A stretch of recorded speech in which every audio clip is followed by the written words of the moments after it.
Okay, we're back. This is Stats260. We're looking at review 3. That's for chapter 6 and 7. And we're picking up on number 9, which is on the test. 9 and 10A and B are both on the test as two separate problems. So 9 is build a confidence interval based on the proportion. So a U.S. data center survey of 1,500 adults found that 42% stated they favor historical sites for vacations. Find a 95% confidence interval of the true proportion of all the adults who favor visiting historical sites. All right, so let's see. N is 1,500. That is pretty impressive. All right, and P hat is given as 42%, but we're going to make that into a 0.42. All right, and then Q hat is going to be 1 minus 0.42. So that's 0.58. So we got P hat, we got Q hat, we got N, and we're going to put in all of those things. So P is going to stay P. That's the true proportion of the population. This is an estimate of that. So what do they want? A 95% confidence interval, did they say? Let's see, what did it say? 95% confidence interval. And so look, we have N, we have P hat, we have Q hat, we have P hat. We don't have Z. We need Z that goes with 95% confidence interval. And so this is what you do with the chart again. So we go to the chart, table F. And when you look at table F on your chart, find 95 on the top. That's right there, 95. And you follow it all the way down to Z, and that's 1.960. So all the way down to Z, 1.960.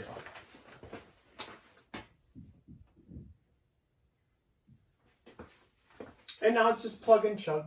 So 0.42 minus 1.960 times the square root of 0.42 times 0.58 all over 1,500.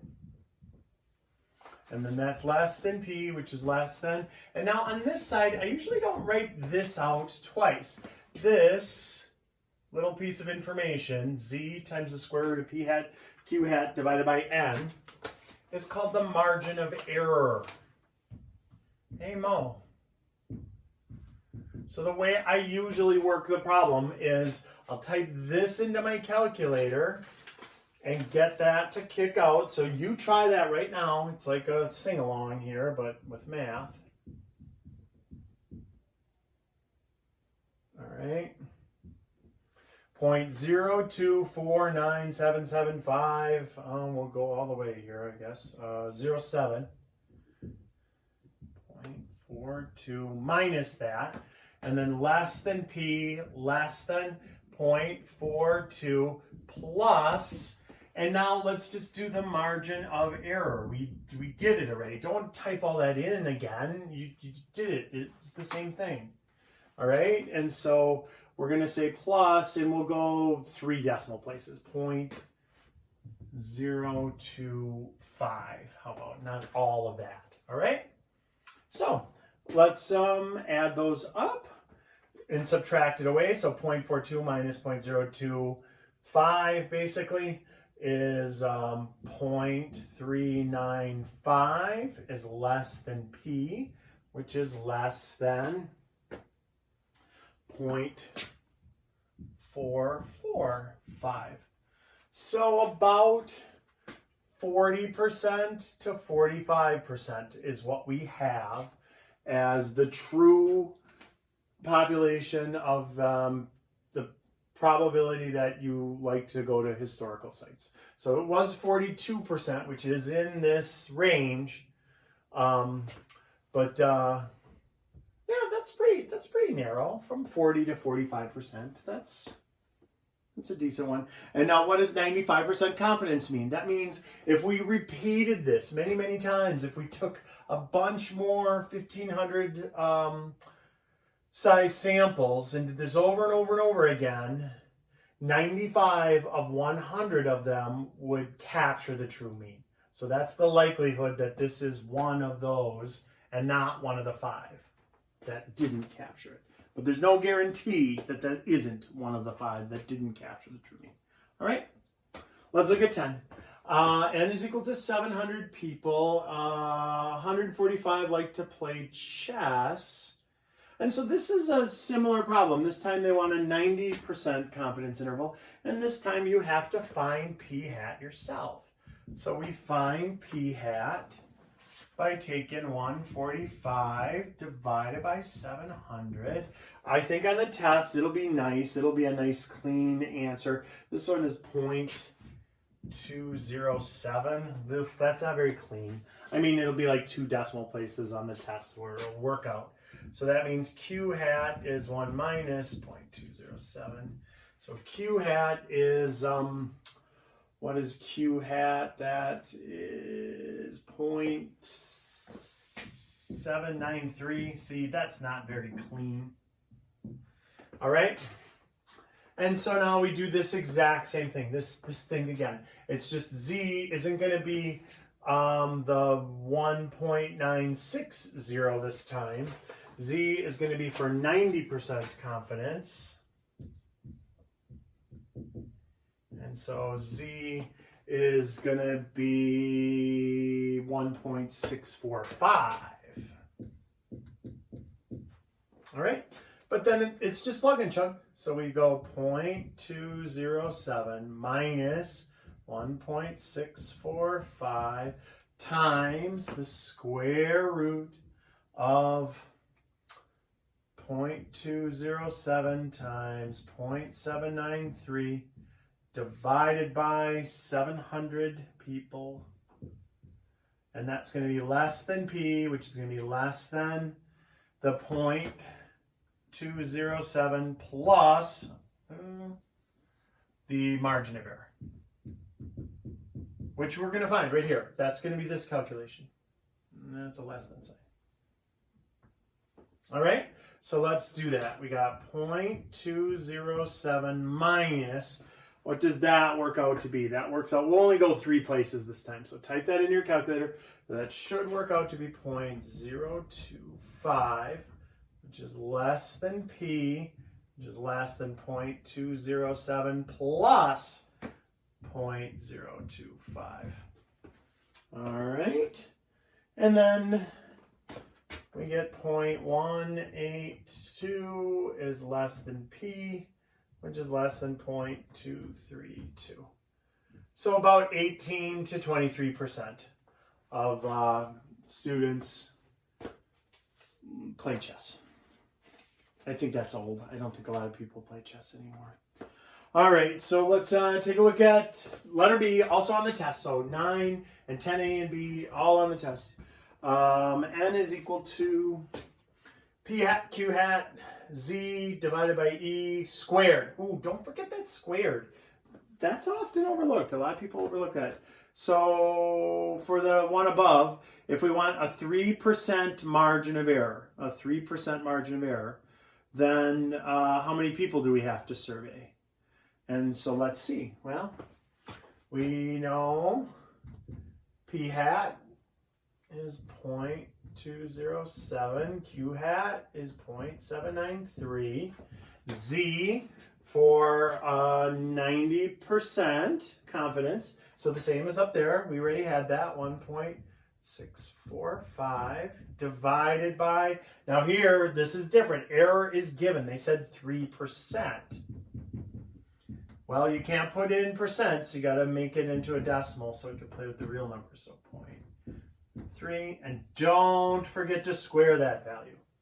You type that all into your calculator. This times this times that quantity squared, and then hit enter, and you should get 493.55. So we need 494 students surveyed. You always take it up to the next number. Even if it was 493.1, we'd still say 494 because you want the error to be 3% or less. If you round it how you normally round, it'll actually be a little more than 3%. All right? All right. Let's take a look at 11 and 12. 13 didn't make the test. We'll still do that one really quick. And 14.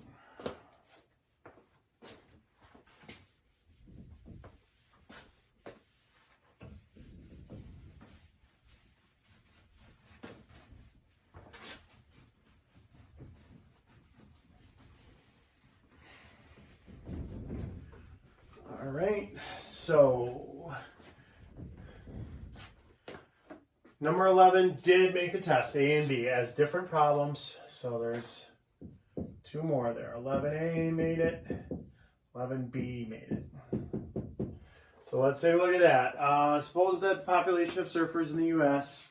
have ages that are normally distributed with a mean of 26 years and a standard deviation of 3.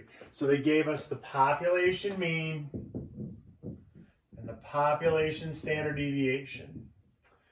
My niece is 30 years old and a surfer. What percent of surfers are younger than her? All right, so this isn't a requirement on this one, but I suggest that you draw yourself a pretty picture. The mean is 26. You don't have to put the 26 in there, but we just need it for reference. My niece is 30. And they want to know what's the probability that surfers are younger than her if randomly chosen. So the probability less than 30. So that's this part. All right. So the picture isn't required on that one. They're just going to ask what's the probability. And so what we want to do then is find a z-score. Let's find our z statistic for that. So that would be 30 minus 26 over 3. That is, what is that, 4 over 3? Which is 1.333333. So we'll look up 1.33 on the chart. That's the z-score. So 1.33 standard deviations above the mean. That scores her at the 90th percentile of the population. 91st percentile, almost 0.9082. If you look it up on the chart, you look up Z, 1.3 on the left, and you follow it over until you see 3 on the top, and then where that matches, it should say 0.9082. All right? That means that actually matches with this. That matches our picture, 90%. All right? If they would have had a greater than, they would have only wanted this, and then we would have wanted the 9%, not the 91%. You know what I mean? So that's the difference between that greater than or the less than. All right, so we can answer this question now. The probability that X is less than 30 is equal to 0.9082, which means 90.82%, almost 91% are younger than my niece. She's an old surfer gal. All right, let's look at B. If a random sample of 60 surfers is taken, what is the probability the sample age is between 27 and 31? Well, that's not going to be a big piece. Because you got to figure the mean, again, is 26. They want to know between 27 and 31. It's going to be this tiny little area in there.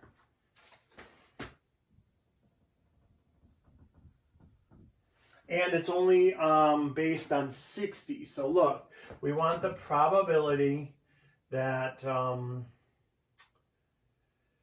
you're between, what, 27 and 31, right?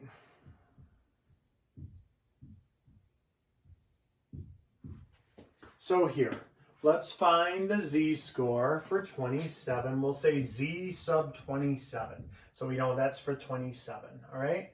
So we're going to do 27 minus 26. But this isn't on the whole population like my niece problem. This is based on n is equal to just 60 people. So we're going to do the 60, but we're going to divide, or we're going to do the 3, but we're going to divide it by the square root of 60. It's going to be, that's going to make that z-score, it's going to inflate the z-score a little bit. So that's going to be 1 over 0.3872, which is 2.58, which is way up there.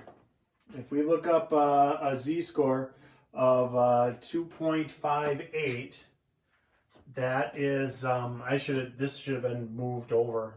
I misrepresented. It should have been way up here because it's only out of 60 people. So 2.58, we look that up on our chart, and 27 there for z is equal to 2.58. We get this probability. We get 0.9951. Ooh. All right. So that would be from here down. That's from here down. So like I said, that should really be over here, not there. All right. Now let's do the other one. Z 31.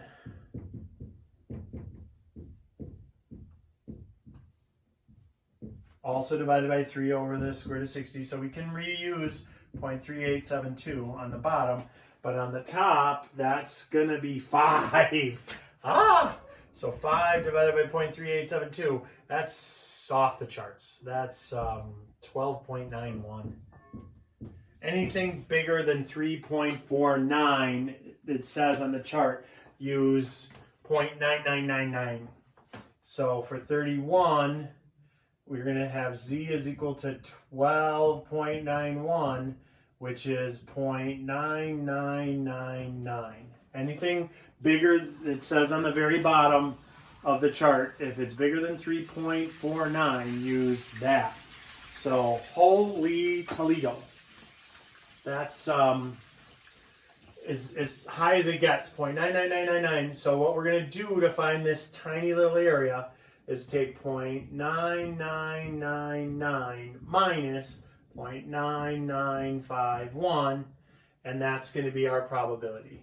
That's going to be our answer for our probability is 0.0048, which is 0.48%.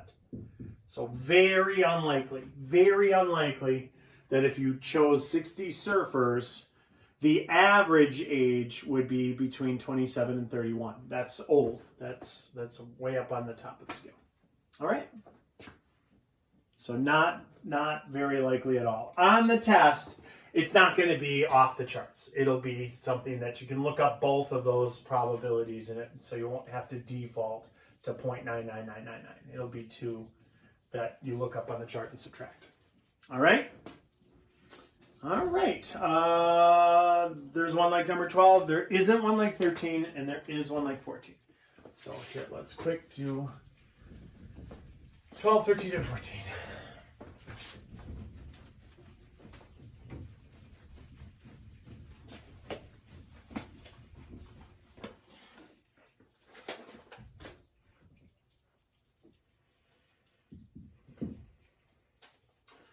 So a university, so there is one like 12.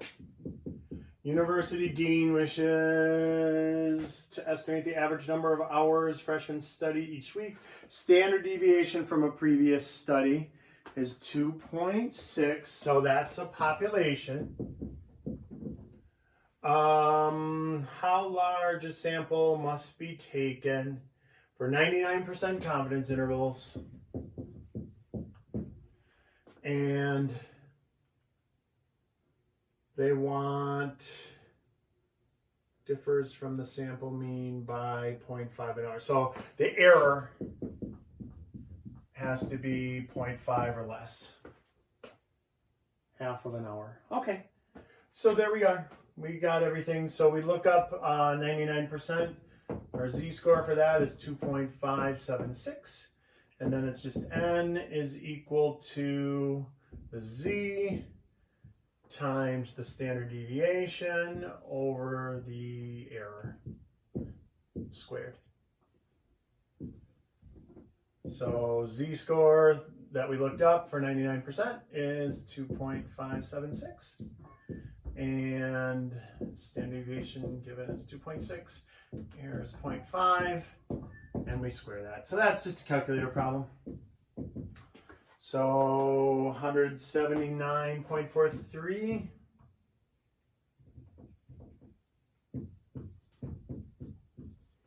And we'll call that 180 students. Remember, always bump it up. If there's anything after the decimal, it gets bumped up to the next number, because otherwise the error will be slightly more than what we want. 13 didn't make the test. I'll put the answer down here, but I don't want to go into it too much. It's it should turn out to be 3.690 is less than sigma, is less than 7.006. So this video is already getting pretty darn long, so that one isn't on the test. You can look at the work for it. You have to look up a left and a right side for that. And to be frank, we don't normally do variance confidence intervals unless you're a statistician. And so you'll see confidence intervals in other places based on means and proportions, like what we've been covering. But if it's standard deviation and variance, that's usually limited to statisticians. So, oh, I don't want to star it. You can X that one. That one is not on the test. All right. So let's look at 14. That is another one. A survey of 90 families showed 40 owned at least one television set. Find a 95% confidence interval. So a 95% confidence interval this time. So having on the confidence intervals. So we do p hat. That is 40 divided by 90, which is 0.444. And that makes q hat 0.556. And if I want 95% confidence, we've already done that. You might have that memorized by the time you get to the test. Z is 1.960. And so now it's just plug and chug. So 0.444 minus 1.960 times the square root 0.444 times 0.556 divided by 90. That's all under the square root.